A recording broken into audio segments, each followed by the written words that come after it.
The Kethmoran ship Void Walker drifted silently through the outer rim of what their star charts labeled as Sector 7739 Delta. Captain Zeftar's 4 eyes tracked the holographic display before him, watching as his crew conducted their routine deep space survey. For 3 cycles, they had been mapping this forgotten corner of the galaxy, cataloging dead worlds and stellar remnants for the Galactic Confederation's archives. "Captain," Communications Officer Velnara called from her station, her voice carrying an unusual tremor. "I'm detecting something strange on the long-range sensors." Zeftar's primary arms gestured dismissively, while his secondary ones continued operating his command console. The Kethmoran had evolved from an aquatic species, their bodies naturally suited for multitasking in 3-dimensional environments. "Define strange, officer. We've encountered 17 anomalous readings this cycle alone." "This is different, sir. It's not natural. The signal is artificial, but it's old. Incredibly old." Velnara's chromatic skin plates shifted from their usual blue-green to a nervous purple. "The quantum dating suggests it's been broadcasting for approximately 40,000 standard years." The bridge fell silent except for the gentle hum of life support systems. 40,000 years was longer than most civilizations had existed. Even the ancient Malthari Empire, which had ruled a quarter of the galaxy before its mysterious collapse, had only lasted 32 millennia. "Show me," Zeftar commanded, his interest piqued. The main display flickered to life, showing a 3-dimensional map of local space. A pulsing red dot marked their current position, while a steady yellow beacon indicated the signal's origin. The source appeared to be a small, unremarkable star system containing what looked like 8 planetary bodies. "Have we cataloged this system before?" Zeftar asked. Science Officer Threndal, whose insectoid form clicked softly as he manipulated his instruments, shook his triangular head. "Negative, Captain. Our databases show no previous surveys of this region. The system appears to contain 1 star of moderate size and several planets, but detailed scans will be necessary for confirmation." "What kind of signal are we dealing with?" Zeftar inquired. Velnara's fingers danced across her console, her expression growing more perplexed by the moment. "That's what's so unusual, sir. It's not using any known communication protocol. The mathematical structure is primitive by our standards, yet surprisingly elegant. It appears to be some form of electromagnetic radiation pulsed in specific patterns." "Could it be a natural phenomenon? Some kind of pulsar or stellar artifact?" "Impossible, Captain. The patterns are too complex and deliberate. Listen to this." Velnara activated the audio processors, converting the electromagnetic pulses into sound waves. A haunting rhythm filled the bridge. The signal consisted of short and long pulses arranged in intricate patterns. There was something almost musical about it, a cadence that spoke of intelligence and purpose. "Fascinating," murmured Threndal, his compound eyes reflecting the display's glow. "The mathematical precision is remarkable for such an ancient transmission." "Whoever created this possessed a sophisticated understanding of physics and communication theory." Zeftar felt his gill slits flutter, a sign of growing excitement among his species. In 3 decades of space exploration, he had never encountered anything quite like this. "Set course for the signal's origin. Maximum sustainable velocity." "Captain," interjected Navigator Yxena from her position near the rear of the bridge, "approaching an unknown system broadcasting an unidentified signal could be dangerous. Confederation protocols require—" "I'm aware of the protocols, Navigator," Zeftar replied firmly. "But we're explorers first and bureaucrats second. This could be the discovery of a lifetime." As the Void Walker adjusted course and engaged its gravitic drives, the crew began extensive analysis of the mysterious signal. The transmission appeared to originate from the third planet in the system, a world that preliminary scans suggested had once possessed liquid water. "Captain, I'm detecting additional signals as we approach," Velnara reported hours later. "Multiple sources throughout the system. They're all using the same basic communication protocol, but the content varies significantly." "Different messages?" "It appears so, sir. Some are longer, more complex. Others are simple, repetitive patterns. It's as if we're intercepting communications from an entire civilization, perfectly preserved across 40 millennia." The ship's xenobiologist, Dr. Kremoth, joined the bridge crew as they drew closer to their destination. Her reptilian form moved gracefully despite the ship's artificial gravity, which was calibrated for the aquatic Kethmoran rather than her desert-dwelling species. "Have you been able to translate any of the transmissions?" she asked, studying the streaming data on her portable analyzer. Threndal's antennae twitched, indicating frustration. "The mathematical components are comprehensible. Basic counting systems, geometric relationships, physical constants. But there appears to be a linguistic component that's proving extremely difficult to decipher." "What kind of linguistic structure?" "Binary in nature, but arranged in complex hierarchical patterns. The beings who created this clearly thought in ways similar to most galactic species, yet there are subtle differences that suggest a unique evolutionary path." Dr. Kremoth studied the data streams flowing across multiple displays. "Captain, request permission to access the ship's xenological databases. I may be able to provide insights into the psychological profiles of the signal's creators." "Granted. Priority access to all research archives." As the Void Walker continued its approach, the signal's strength increased dramatically. What had begun as a faint whisper at the edge of sensor range now thundered through their communication systems with startling clarity. "Captain," Velnara announced, her voice tight with barely contained excitement, "I'm detecting something extraordinary. The primary signal source appears to be located on a metallic construct in orbit around the third planet." "Artificial satellite?" "Much larger, sir. Initial estimates suggest it's approximately 2 kilometers in length and constructed from materials I don't recognize. The engineering involved is unlike anything in our databases." Zeftar's skin plates rippled through several color changes as he processed this information.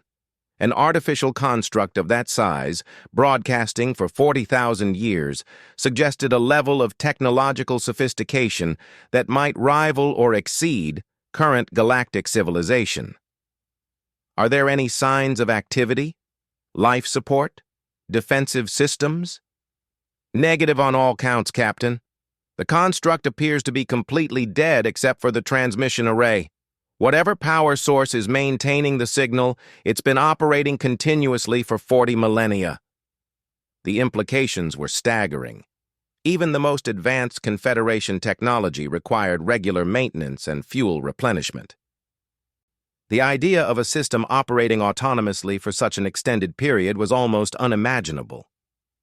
"Dr. Kremoth, what's your analysis of the psychological profile?" The xenobiologist looked up from her research, her golden eyes reflecting deep thought. "Fascinating, Captain. The signal patterns suggest a species with remarkable persistence and foresight. The decision to broadcast continuously for such an extended period indicates long-term thinking that exceeds even our most patient species. What else can you determine?" "The mathematical foundations embedded in the signals suggest a species with advanced scientific understanding. They clearly grasped concepts of physics, chemistry, and engineering that match our current knowledge. But there's something else. Something I find deeply intriguing." "Explain." "The emotional resonance of the signals, Captain. Even without understanding the linguistic components, there's an underlying current of determination. Defiance, perhaps. These beings weren't simply broadcasting random information. They were making a statement." Threndal's instruments chimed softly. "Captain, I'm detecting additional artificial structures throughout the system. smaller constructs orbiting several of the outer planets. All appear to be broadcasting similar signals. A network? Possibly, sir. Or perhaps redundant systems designed to ensure the message's survival. As the hours passed, the crew of the Void Walker found themselves increasingly absorbed by the mystery unfolding before them. The signals weren't random transmissions or simple distress calls. They represented something far more complex and profound. "Captain," Velnara announced suddenly, "I believe I've identified the primary message structure. The signals appear to be layered, simple mathematical concepts at the base level, followed by increasingly complex information. It's almost like a primer designed to teach the receivers how to understand the more advanced portions of the transmission." "A universal communication protocol?" "More than that, sir. It's a teaching system. The beings who created this weren't just trying to communicate. They were trying to educate anyone who might eventually receive their signals." Zeftar felt a chill run through his aquatic nervous system. The implications were becoming clearer with each passing moment. This wasn't simply an ancient transmission. It was a carefully crafted message designed to survive across vast periods of time and communicate with unknown alien species. "How much of the signal have we been able to decode?" Threndal consulted his analysis. "Approximately 12% of the basic mathematical and scientific portions. The linguistic components remain largely incomprehensible, but we're beginning to identify recurring patterns that might represent concepts or ideas." "Continue the analysis. I want to know everything possible about these signals before we reach the system." As the Void Walker approached its destination, the ancient transmissions grew stronger and clearer. The crew found themselves working around the clock, driven by a collective sense that they were on the verge of a discovery that would reshape their understanding of galactic history. The signals had been broadcasting alone in the darkness for 40,000 years, waiting patiently for someone to hear them. Now, finally, they had found their audience. The Void Walker entered the unnamed system 3 days later, its sensors immediately overwhelmed by the sheer volume of data streaming from multiple sources. Captain Zeftar stood at the center of his bridge, watching as his crew worked frantically to process the incoming information. "Captain, this is unprecedented," Dr. Kremoth reported, her voice filled with awe. "We're detecting transmission sources from 12 different locations throughout the system. Each one is broadcasting unique content, but all are using the same basic communication framework." The main display showed a complex three-dimensional map of the system. The central star burned yellow-white, similar to thousands of others scattered throughout the galaxy. 8 planets orbited in stable paths, but it was the artificial constructs that captured everyone's attention. Massive structures, clearly of artificial origin, hung in space around multiple worlds. "Threndal, what's our analysis of these constructs?" Zeftar inquired. The insectoid science officer's compound eyes reflected the data streams flowing across his console. "Remarkable engineering, Captain. The primary structure orbiting the third planet is indeed approximately 2 kilometers in length and appears to be constructed from an unknown metal alloy. Its design is unlike anything in Confederation archives." "What about the others?" "Varying sizes and configurations, but all sharing similar design principles. The smallest is roughly 300 meters long, orbiting the 6th planet.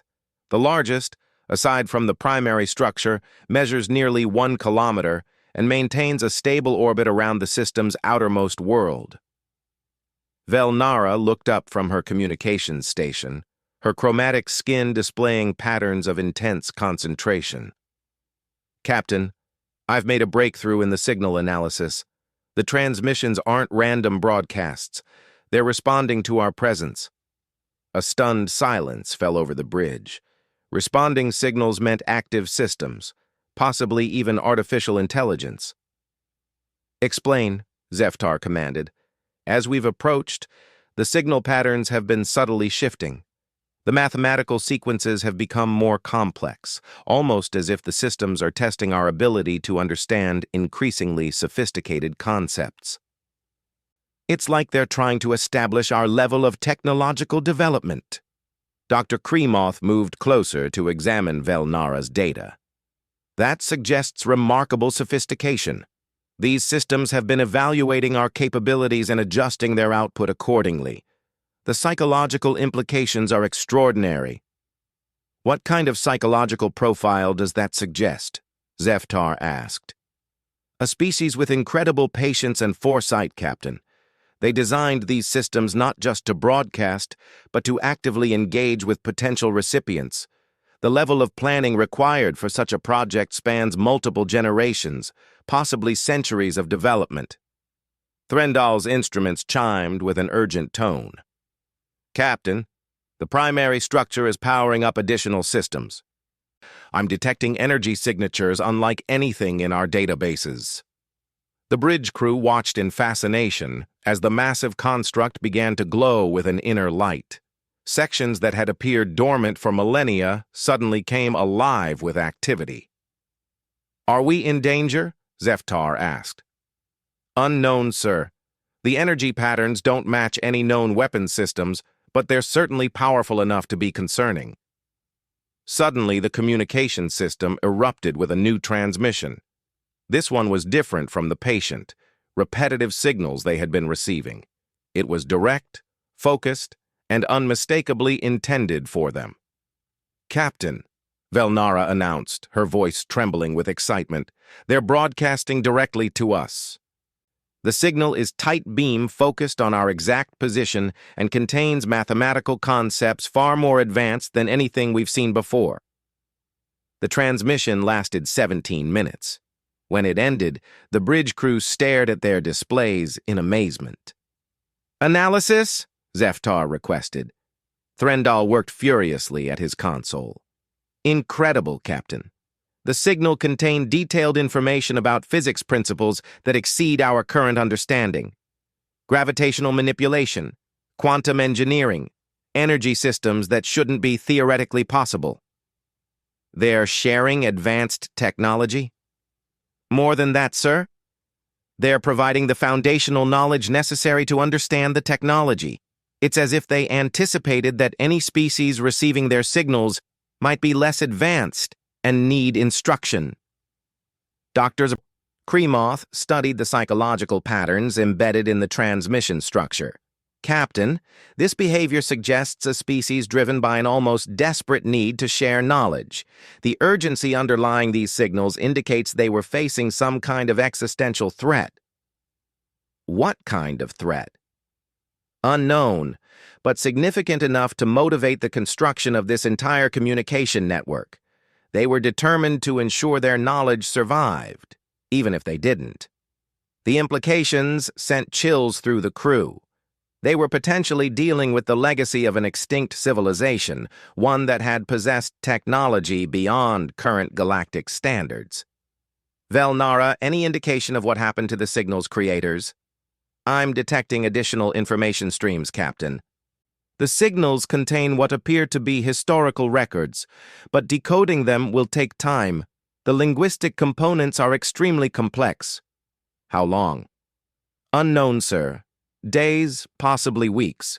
The amount of information is staggering. These beings documented everything. Zeftar made a command decision. We're staying. Send a message to Confederation Command informing them of our discovery and requesting extended mission authorization. This is too important to abandon. Over the following days, the crew of the Void Walker worked tirelessly to decode the ancient transmissions. As they made progress, a remarkable story began to emerge.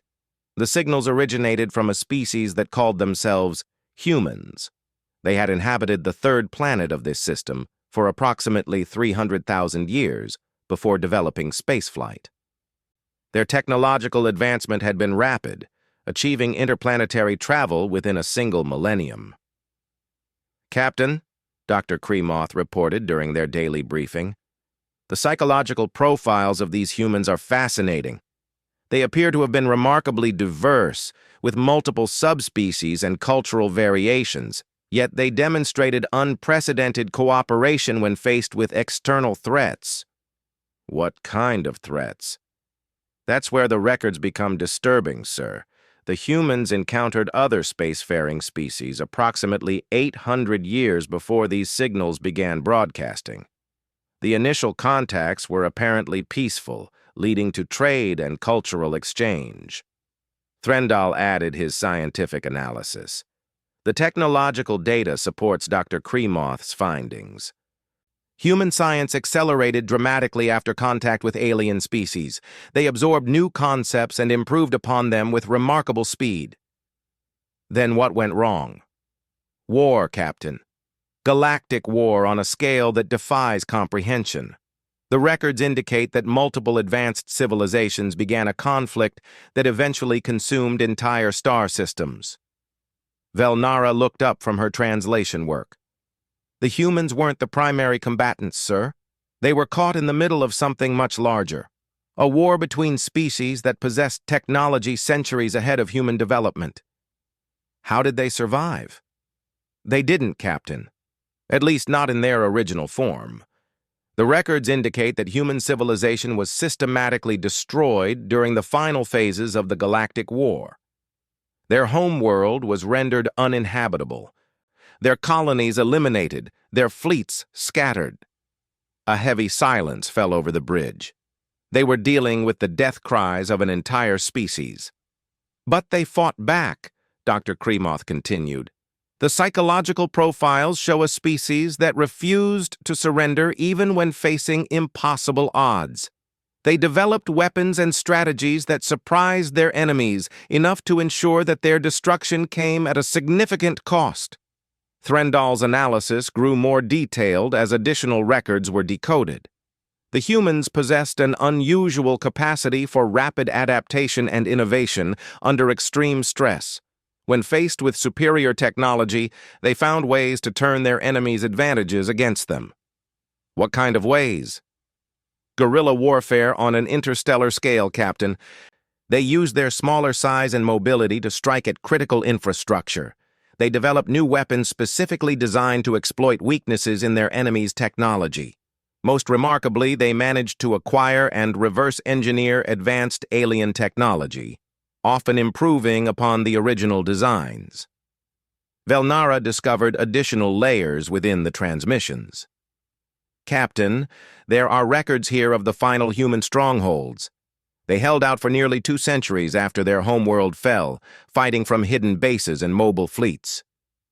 What ultimately happened to them? The records become fragmented toward the end, but it appears the last human survivors realized they couldn't win. Instead of surrendering, they chose to document everything they had learned and broadcast it into space, hoping that someday another species might benefit from their knowledge. The crew of the Void Walker found themselves deeply moved by the tragedy unfolding in the ancient signals. Here was a species that had faced extinction but chose to use their final moments to help unknown future civilizations. There's more, Captain, Threndall announced. The technical specifications they're sharing include detailed information about the alien species that destroyed them. Weaknesses, technological vulnerabilities, strategic assessments. They're providing a comprehensive guide for fighting their enemies. Their enemies from 40,000 years ago? Yes, sir. But some of these civilizations might still exist. The humans identified several species that possessed technology allowing for extreme longevity. Dr. Kremoth's analysis grew more urgent. Captain, we need to understand something. The humans didn't just document their knowledge for historical purposes. They were preparing future species for the possibility that their enemies might still pose a threat. The implications were staggering. They had stumbled upon a warning system created by an extinct species, designed to help others survive threats that might still exist in the galaxy. Continue the decoding process, Zeftar ordered. I want to know everything these humans were trying to tell us. 3 weeks after arriving in the human system, the crew of the Void Walker had decoded nearly 60% of the ancient transmissions. What they discovered changed everything they thought they knew about galactic history. "Captain," Velnara announced during their morning briefing, "I've successfully decoded the human historical archives. The story they tell is remarkable and terrifying in equal measure." Zeftar settled into his command chair, his gill slits fluttering with anticipation. "Tell me everything." "The Galactic War the humans documented wasn't an isolated conflict, sir. It was the culmination of a pattern that had repeated itself across millions of years. Advanced civilizations would rise, expand, and eventually encounter a particular group of species that the humans called the Devourers." Dr. Kremoth looked up from her psychological analysis. "The name is unfortunately accurate, Captain.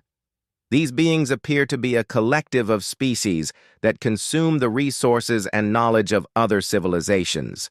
They don't simply conquer. They completely absorb everything their victims have created." Threndal's compound eyes reflected the data flowing across his screens. "The technological analysis supports these claims. The Devourers possess adaptive technology that allows them to integrate the scientific advances of every civilization they encounter. They've been growing progressively more powerful for millions of years." "Where are they now?" Zeftar asked. "Unknown, Captain. The human records end approximately 40,000 years ago. The Devourers could be anywhere in the galaxy, or they might have moved on to other galaxies entirely." Velnara continued her translation work, revealing more disturbing details. "The humans weren't the first species to fight back successfully, sir. There have been others throughout galactic history. But the Devourers always adapt and return stronger than before. What made the humans different? They were the first species to survive long enough to document everything they learned about fighting the Devourers. Previous civilizations either fell too quickly or were so damaged by the conflict that they couldn't preserve their knowledge effectively." Dr. Kremoth's analysis revealed the psychological sophistication of the human approach. "They didn't just fight, Captain. They studied their enemies with scientific precision. Every engagement was analyzed, every weapon tested and improved. They treated the war like a vast experiment designed to understand their opponent's weaknesses." The bridge crew reviewed the human combat records with growing amazement. Despite being technologically inferior, the humans had developed tactics and weapons that inflicted significant damage on their enemies. "The humans discovered something crucial," Threndal reported. "The Devourers' adaptive technology has a fundamental weakness. It can only integrate concepts and technologies that it can understand and analyze. Truly novel approaches, especially those based on unique evolutionary advantages, can overwhelm their adaptation systems." "What kind of unique advantages?" "The humans possessed several characteristics that proved devastating to their enemies, sir. Their capacity for rapid innovation under extreme stress, their ability to function effectively in chaotic environments, and most importantly, their willingness to sacrifice themselves for strategic advantage."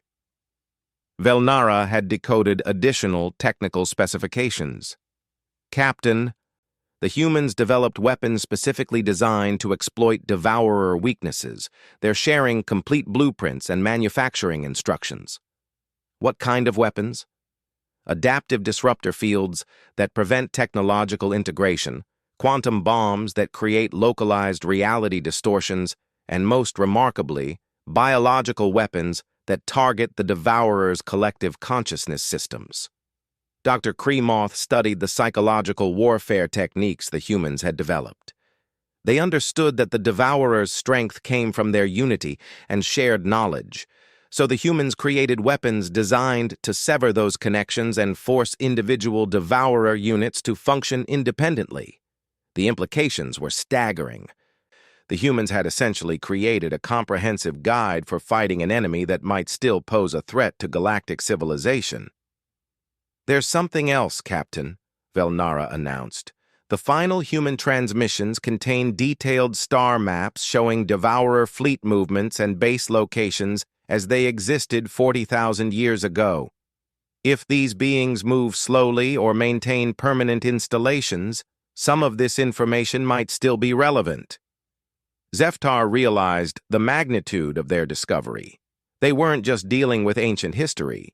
They had potentially uncovered intelligence data about existential threats to current galactic civilization.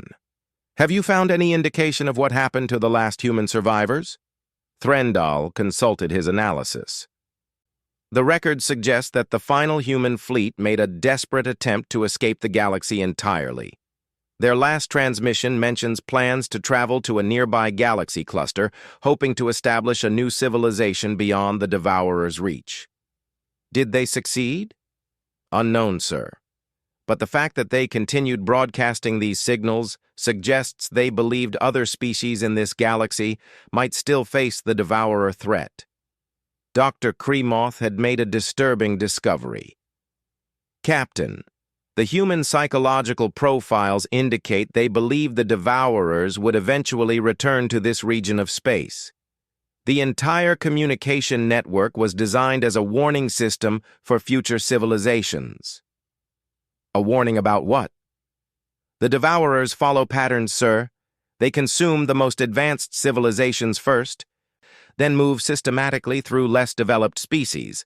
The humans calculated that the Devourers would return to this galactic region approximately every 50 to 60,000 years. The bridge fell silent as the crew processed this information. If the human calculations were correct, the Devourers might return within the next 10 to 20,000 years. What do the records suggest we should do with this information? Velnara looked up from her translation work. The humans were very specific about that, Captain. They believed that the only way to defeat the Devourers permanently was for multiple advanced species to work together, sharing the anti-Devourer technologies and coordinating their defenses. They're asking us to prepare for a war that might not happen for thousands of years? More than that, sir. They're asking us to unite the entire galaxy in preparation for a threat that most species probably don't even know exists. Threndal had discovered additional technical data. Captain, the human records include detailed plans for constructing what they called Guardian Networks, defensive systems designed to detect Devourer scouts and provide early warning to galactic civilizations. Could we build such systems? With the technical specifications they've provided, yes. But it would require cooperation between multiple species and a massive commitment of resources. Dr. Kremoth studied the psychological implications of the human request. They're asking us to trust the word of an extinct species about enemies we've never encountered. From a psychological standpoint, that's an enormous leap of faith. Zeftar considered their options. The evidence was compelling, but the implications were overwhelming. Taking action based on 40,000-year-old intelligence data would require convincing the Galactic Confederation to completely restructure their priorities. Continue decoding the transmissions, he ordered. I want every piece of information the humans left for us. Over the following days, additional revelations emerged from the human records. They had encountered multiple species during their final decades, sharing anti-Devourer technology with anyone willing to listen. Some had believed the human warnings and attempted to prepare. Others had dismissed them as the desperate fantasies of a dying civilization. Captain, Velnara reported, I've found references to species that the humans specifically identified as potential allies. Several of these civilizations might still exist today. Which species? The Malthari Empire, the Zephyrian Collective, and interestingly, early records suggest they made contact with an aquatic species that matches Keth-Moran evolutionary patterns. Zeftar's skin plates shifted through multiple color changes as he processed this information. The humans might have encountered his own species' ancestors. Are there any records of these interactions? Limited, sir. But the humans seemed impressed by Keth-Moran adaptability and problem-solving capabilities. They specifically recommended that future Kethmaran civilizations be included in any anti-devourer alliance. Dr. Kremoth made another significant discovery. Captain, the human records include psychological profiles of multiple galactic species, including detailed assessments of their likely responses to the devourer threat. It's like a comprehensive guide for building the alliance they envisioned. The crew of the Void Walker found themselves facing a decision that could affect the entire galaxy. The human transmissions weren't just historical records. They were a call to action spanning 40 millennia. "What's our final assessment?" Zeftar asked his senior officers. Threndal spoke first. "From a scientific standpoint, the evidence is compelling. The human technological data is genuine and far exceeds our current capabilities. Their analysis of the devourer threat appears thorough and accurate." Dr. Kremoth added her psychological perspective. "The humans demonstrate no signs of deception or psychological instability. Their motivations appear genuine, driven by a desire to prevent other species from suffering their fate." Velnara offered her communication analysis. "The transmission network itself represents an incredible feat of engineering and planning. The humans invested enormous resources in creating this warning system. That level of commitment suggests they believed the threat was real and urgent." Zeftar made his decision. "We're returning to Confederation space immediately. This information is too important to delay. The Galactic Council needs to hear what the humans were trying to tell us." As the Void Walker prepared to depart the human system, the ancient transmission network continued its patient broadcast. For 40,000 years, the human message had waited in the darkness. Now, finally, it had found its intended audience. The question that remained was whether the galaxy's current civilizations would have the wisdom to heed the warnings of an extinct species and the courage to prepare for a threat that might still be decades or centuries away. The humans had given them the tools for survival. Whether they chose to use them would determine the fate of every species in the galaxy when the devourers inevitably returned.